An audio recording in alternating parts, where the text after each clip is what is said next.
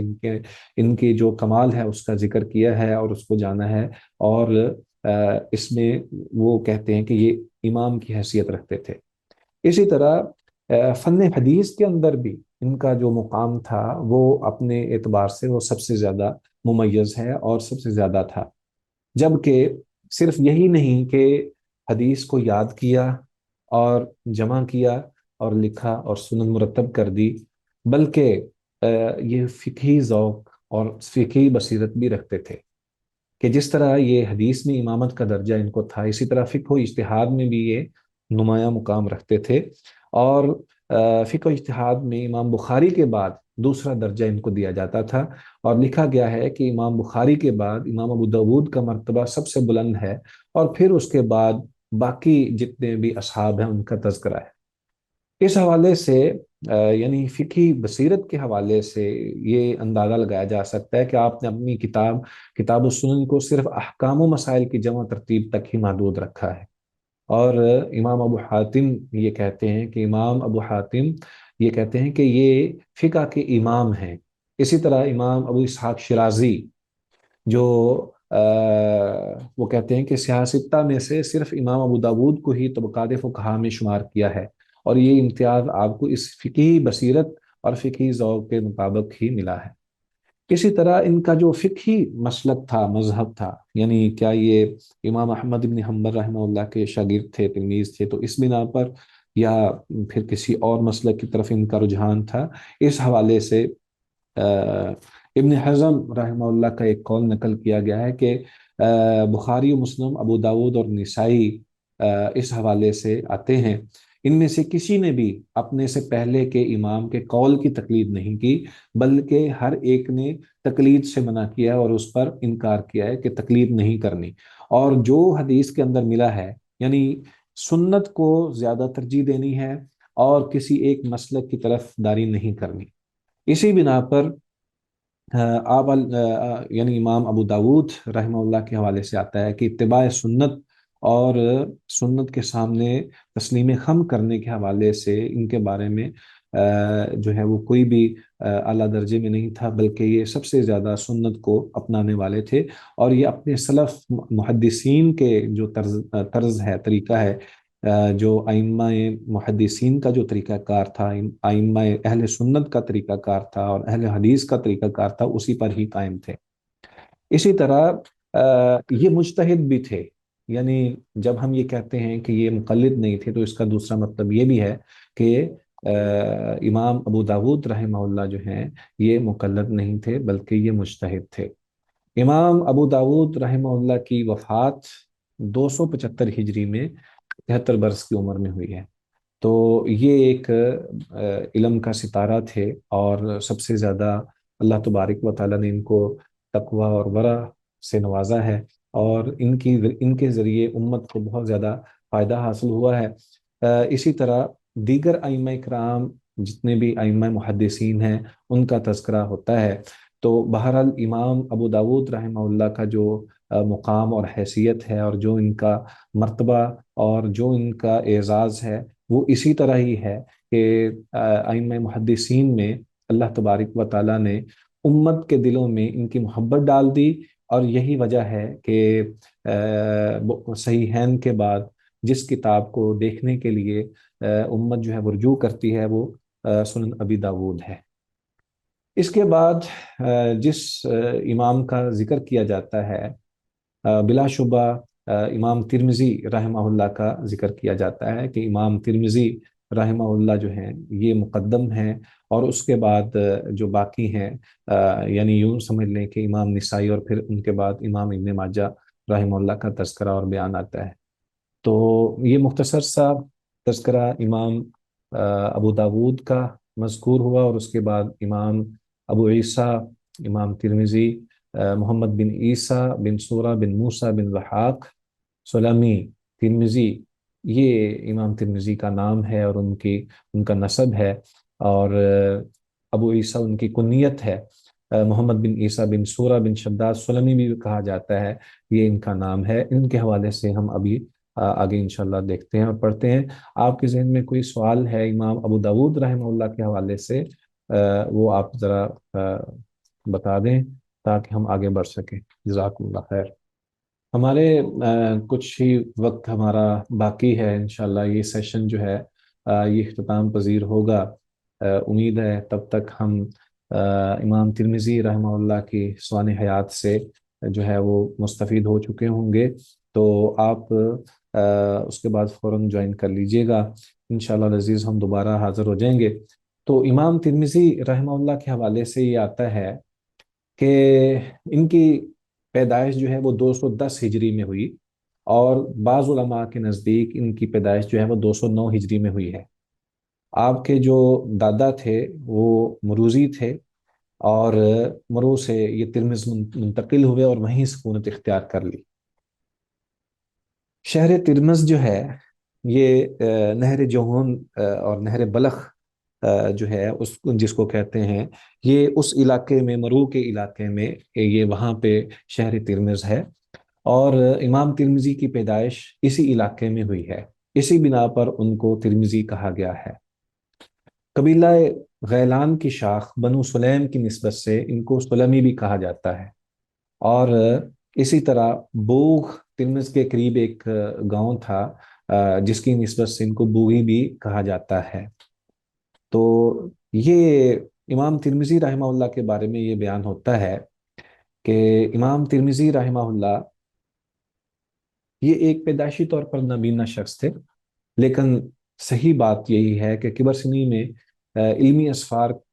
کی بنا پر اور احادیث کو بہت زیادہ لکھنے کی بنیاد پر ان کی بصارت جو ہے وہ جاتی رہی، اور اس کی زیادہ وجہ یہی تھی کہ وہ ہر وقت لکھنا پڑھنا شروع کر دیتے تھے، اور اس میں صبح و شام اور رات دن کا فرق کرنے میں کوتاہی کرتے تھے۔ یعنی کوشش یہی ہوتی کہ اگر وقت زیادہ ہو گیا، اندھیرا ہے، تو پھر بھی کوشش کر کے پڑھنا شروع کر دیتے۔ تو اسی بنا پر ان کی جو یہ نابینا ہو گئے تھے۔ بعض لوگ یہ کہتے ہیں کہ یہ پیدائشی طور پر نابینا تھے۔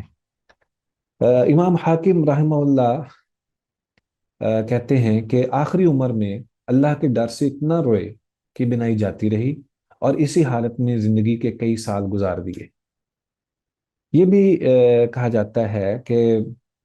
سنن ترمذی کے جو عظیم شارح علامہ عبد الرحمن محدث مبارک پوری، وہ بھی آخری عمر میں جب انہوں نے سنن ترمذی کی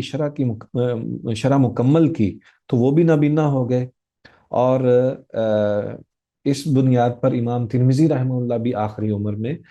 جو ہے وہ نابینا ہو گئے۔ امام ترمذی رحمہ اللہ یہ محدثین کے طریقہ کار کے مطابق انہوں نے مختلف علاقوں کا سفر کیا ہے، اور بالخصوص آپ کے علم میں ہے کہ حجاز یعنی مکہ مکرمہ اور مدینہ منورہ یہ تو بنیادی حیثیت رکھتے ہیں علمی سفر کے لیے کہ وہاں سفر کیا جائے۔ اسی طرح بغداد اس دور میں جو علم کا ایک مرکز تھا، اسی طرح بصرہ، واسط اور خراسان اور مصر کے علاوہ جو ہے باقی تمام علاقوں کے اندر امام ترمذی رحمہ اللہ نے کثرت سماع کے لیے سفر کیا ہے، سماع حدیث کے لیے سفر کیا ہے، اور یہ مصر اور شام نہیں جا سکے۔ امام ذہبی اور حافظ ابن حجر رحمہ اللہ ان کے بارے میں بیان کرتے ہیں کہ امام ترمذی رحمہ اللہ نے بلاد اسلامیہ کا سفر کیا، اور خراسانی، عراقی، حجازی وغیرہ روات کی بہت بڑی تعداد سے سماع کیا، اور امام ترمذی نے نسابور اور اصبہان وغیرہ کے محدثین کی خدمت میں بھی حاضر ہو کر استفادہ کیا۔ اسی طرح ان کے شیوخ میں ان کے جو اساتذہ تھے ان میں اسحاق بن راہویہ رحمہ اللہ، اور اسی طرح امام ابو داود ان کی کتاب ہے سنن ابی داود، وہ بھی اس میں شامل ہیں، اور اسی طرح ان کے اساتذہ میں محمود بن غیلان اور محمد بن عبد الملک، قتیبہ بن سعید اور دیگر کئی بڑے بڑے علماء جو ہیں وہ موجود ہیں۔ جبکہ یہ بھی بیان کیا جاتا ہے کہ امام مسلم رحمہ اللہ سے بھی انہوں نے سماع حدیث کیا، اور اپنی جامع کے اندر ان سے ایک روایت بھی نقل کی ہے۔ اسی طرح امام ترمذی رحمہ اللہ کے جو شاگرد ہیں